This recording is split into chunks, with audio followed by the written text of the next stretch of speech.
Response एक चीज़ हुई, और दूसरी चीज़ जिस पे कि रिस्पॉन्स मिलता है वो पिछले 5 वर्षों में और उससे पहले जो सरकार का काम रहा है वो भी एक महत्वपूर्ण चीज़ है। रिस्पॉन्स इस वजह से भी मिल रहा है क्योंकि कोई काम हुआ नहीं। हम जब 2020 में आए या 2021 में आए और जो सारे मुद्दे हमने आपके सामने कहे, जो सारे मुद्दे हमने उठाए, वो मुद्दे आज भी ज्यों के त्यों ही हैं। आपका जो NH80 है उसकी वही हालत है, और हम आपको ये कहना चाहेंगे, और बिल्कुल भी एग्जैजरेशन नहीं है, कि पूरे बिहार में जहाँ हम घूमे हैं हम जानते हैं उसमें जो सबसे घटिया सड़क है वो ये NH80 है। तो यही आलम है। उसके अलावा जो चौखंडी पुल है जो आज तक टूटा हुआ है, एक पूरा गांव उसकी वजह से संपर्क नहीं स्थापित कर सकता है। ये सारी बातें सोचने की ज़रूरत है कि क्या पिछले 5 वर्षों में जो प्रतिनिधि यहाँ से चुन के भेजे गए उनको इस चीज़ की ज़रूरत महसूस नहीं हुई? अब तो चुनाव आ गया है, क्या आज तक उनको इस चीज़ की ज़रूरत महसूस नहीं हुई कि उस गांव के लोगों का यातायात कैसे होगा, या अगर अस्पताल जाना होगा तो कैसे जाएंगे? हाथ पे तो उठा के नहीं लेके जाएंगे, गाड़ी जाने की व्यवस्था तो वहाँ होनी चाहिए। तो यही सारी हालत है जो हम देख रहे हैं, और इसकी वजह से भी रिस्पॉन्स बहुत ही अच्छा है। क्राइम अपने चरम पे है। अभी पीर पैंती की जो बात आपको कही जा रही थी, हम वहाँ कल गए थे। आज 2025 में 21वीं शताब्दी में हम लोग हैं, और आज भी लोगों को काट के बोरी में टांग दिया जाता है। क्राइम की ये हालत है। ये सब गंभीर मुद्दे हैं, और इन मुद्दों को जनता को बताने की तो ज़रूरत है नहीं, उन्हीं के मुद्दे हैं। तो बहुत अच्छा रिस्पांस मिल रहा है। सरकार का दावा है मैम कि जिस पीर पैंती की आप बात कर रही हैं वहाँ पे NTPC का निर्माण किया जाएगा। उसके बाद टूरिज़्म पॉलिसी को बढ़ावा देने के लिए बाबा बटेश्वर मंदिर के पास भी काम करने की बात कही जा रही है। विक्रमशिला को जो है अपग्रेड करने की बात कही जा रही है, इस पर क्या कहेंगे? सरकार का मुख्यमंत्री कौन है? नीतीश कुमार जी हैं। NDA स्पष्ट रूप से बात करते हैं। आप भी बिहारी हैं, आप सब, हम भी बिहारी हैं। पिछले कितने वर्षों से हैं? 20 वर्ष हो गए हैं लगभग। तो अब ये 2025 में किया जाएगा। विक्रमशिला हम 2020 में भी गए थे, 5 वर्ष तो बीत गए। हर बार इनका यही सब एजेंडा रहता है, चुनाव के वक्त में ये किया जाएगा, वो किया जाएगा। इस गति से सरकारें चलती हैं? गुफा में रह रहे हैं क्या हम लोग? और जहाँ तक ये किया जाएगा, 2020 में सबसे पहले इंडस्ट्रीज लगाने की हमने बात की। ये तो सभी जानते ही होंगे, जो भी जानकार लोग हैं, जो राजनीति समझते हैं, वो जानते होंगे कि 2020 में सबसे पहले बिहार में इंडस्ट्रियलाइजेशन शब्द का प्रयोग हुआ, जिसपे कि माननीय मुख्यमंत्री जी ने यह कहा कि हम कैसे लगाएंगे, हमारे पास तो समुद्र ही नहीं है। यही बातें कही गई। और आज अब ये इस साल जो चुनाव आने वाला है तो ये लगाने की कोशिश कर रहे हैं। समुद्र तो नहीं आया लेकिन इंडस्ट्रीज लगाने की कोशिश कर रहे हैं। इन्होंने 20 वर्षों में, स्पष्ट रूप से बोलेंगे, हमें कोई भी फर्क नहीं पड़ता उन्होंने क्या काम किया नहीं काम किया। ये समझने की ज़रूरत है कि मुख्यमंत्री का काम ही काम करना होता है। ताली बजाना मुख्यमंत्री के लिए ये कोई ऐसा नहीं है कि ताली बजाने की ज़रूरत, उनका काम ही है काम करना। उनको वहाँ पे बैठाया ही गया है। 14 करोड़ जनसंख्या का उन पे उत्तरदायित्व है, उनकी जिम्मेदारी है। तो ताली बजाने के मोड से बाहर निकलने की ज़रूरत है, चाहे वो कोई भी सरकारें हों। पिछले 20 वर्षों से NDA है, उससे पहले लालू जी की सरकार रही है। आज भी अगर हम करेंगे वाले मोड में है तो क्या हालत है वो आप भी समझ रहे हैं। पॉपुलर पार्टी की विजन क्या है? जो शायद हम लोग, आप लोग कैमरे के पीछे जिस बिहार की चर्चा करते हैं कि नहीं बिहार को भी आगे बढ़ना चाहिए, जो हम सबसे पीछे हैं पूरे देश में, जो असलियत है वो ये है कि हम 28वें नंबर पे हैं, सबसे पीछे हैं। उसको आगे लेके जाना है। आप युवा हैं, हम युवा हैं। युवाओं के मन में ये विचार आने की ज़रूरत है कि जिस दिन हम लोग मरेंगे उस दिन भी बिहार सबसे पीछे नहीं रहना चाहिए। यही विजन है, उसको आगे लेके जाना है। हाँ, वो एक लंबा रास्ता होगा, लेकिन उसकी शुरुआत कहीं भी होनी चाहिए, किसी को करनी पड़ेगी। और ये भी प्रश्न हमसे पूछा जाता है कि आप UK से यहाँ क्यों आए? ये तो सबसे पहला प्रश्न है जो लोग पूछते हैं कि आप UK में थी, हमने दुनिया की जो सबसे बेहतरीन यूनिवर्सिटी है उससे पढ़ाई की, फिर यहाँ आई। क्योंकि उसी स्किल की ज़रूरत है। आगे लेके जाना गपबाजी से और जुमलेबाजी से तो नहीं होगा।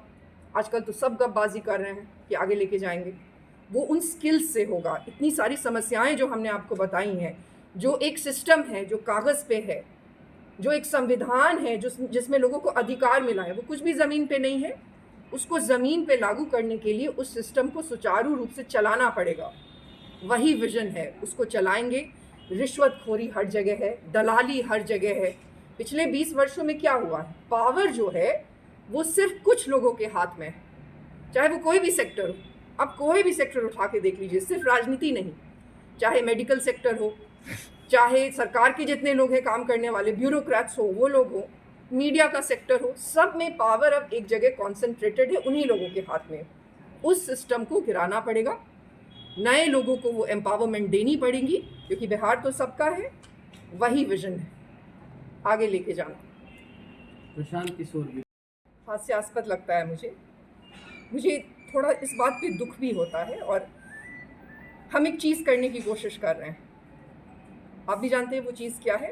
बिहार में वो करने की कोशिश कर रहे हैं 2020 से कर रहे हैं, जो आज तक नहीं हुआ। चाहे राजनीति हो, उसमें एक अलग तरह की राजनीति की शुरुआत की, विकास की बातें की, पलायन रोकने की बातें की।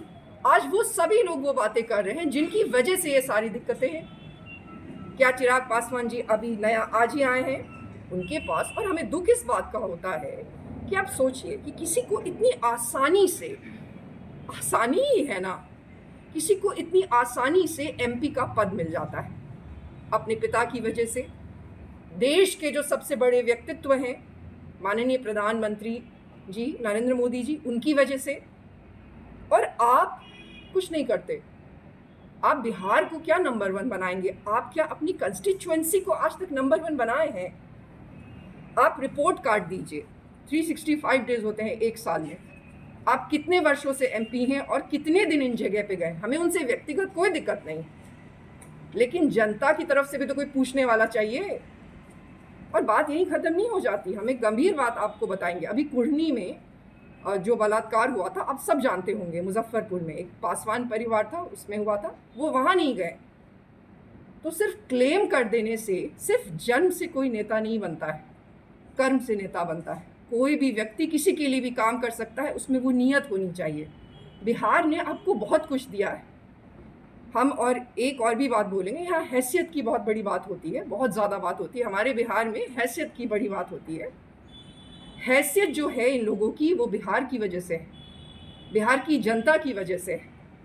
तो ये बिहार में आके कुछ करे, बहुत अच्छी बात है।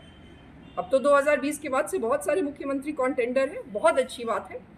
लेकिन जो चीज़ आपके पास पहले से है, जो पावर आपके पास पहले से है, आप केंद्र में भी मंत्री हैं, जगह हैं क्या आज आप, या आज ही पैदा हुए हैं? उस सब पावर का इस्तेमाल करके तमाशा करने की जगह पे पहले लोगों की मदद करिए, लोगों की समस्याओं को हल करने की कोशिश करिए। बाकी तो बहुत अच्छा है, उनका 100% स्ट्राइक रेट भी है, तो 243 पे वो लड़ेंगे तो 243 पे जीतेंगे, बहुत अच्छी बात।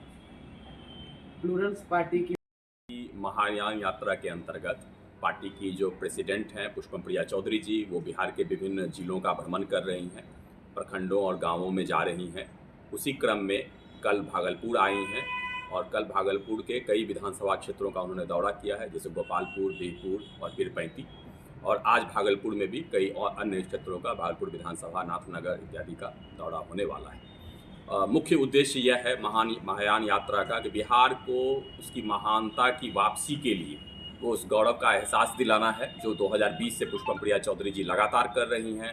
बिहार के बंद उद्योग धंधों को दिखा रही हैं, खेती की संभावनाओं को दिखा रही हैं, और साथ ही साथ जो वंचित लोग हैं, जो दलित हैं, पिछड़े हैं, उनके साथ जा कर के, उनके गाँव में जा कर के उनसे मिल रही हैं। जैसे कल पीरपैंती गई थी तो वहाँ जो अनुसूचित जनजाति समुदाय है उनसे उन्होंने मुलाकात की, काली प्रसाद गाँव में जा कर के, और वो वही प्रक्रिया लगातार चल रही है। आगामी विधानसभा चुनाव भी है 2025 का, जिस पर कि सभी सीटों पर प्लूरल्स पार्टी की तैयारी चल रही है। आज प्लूरल्स पार्टी की ओर से एक उम्मीदवारी दावा प्रपत्र भी जारी किया जा रहा है, जो पुष्पम प्रिया चौधरी जी की इच्छा है कि जिस भी जिले में वो जा रही हैं वहाँ आप लोगों के माध्यम से वो जारी करें। और जैसे भागलपुर में 7 विधानसभा क्षेत्र हैं, तो सभी विधानसभा क्षेत्रों पर हमारे प्रत्याशी हों, हमारे अच्छे प्रत्याशी हों, जिस पर कि कोई अपराध का मुकदमा नहीं हो और पढ़े लिखे हों, जनता से जुड़े हुए हों। उसी अनुसार से यह प्रपत्र भी, फॉर्म भी तैयार किया गया है। यही सब बातें हैं और जिसके कारण से हम लोग आज आप लोगों से रूबरू हैं। अब आप लोग पुष्पम प्रिया चौधरी जी से जो भी प्रश्न पूछना चाहते हैं पूछ सकते हैं। मैं पार्टी का जनरल सेक्रेटरी हूँ, महासचिव हूँ। मेरा नाम अनुपम कुमार सुमन है। मैं पूर्व भारतीय सिविल सेवा का पदाधिकारी रहा हूँ। 15 वर्षों तक मैंने सिविल सेवा में बिहार में योगदान दिया है। 10 वर्षों तक मैंने बिहार में काम किया। नीतीश जी का मैं विशेष सचिव हुआ करता था, पटना का म्यूनिसिपल कमिश्नर भी हुआ करता था। तो उसको 2020 में ही जब पुष्पम प्रिया चौधरी जी ने अपनी पार्टी को लॉन्च किया, तब हम लोगों ने, हमारे जैसे लोगों ने उनका साथ दिया और तब से हम लोग पार्टी से जुड़े।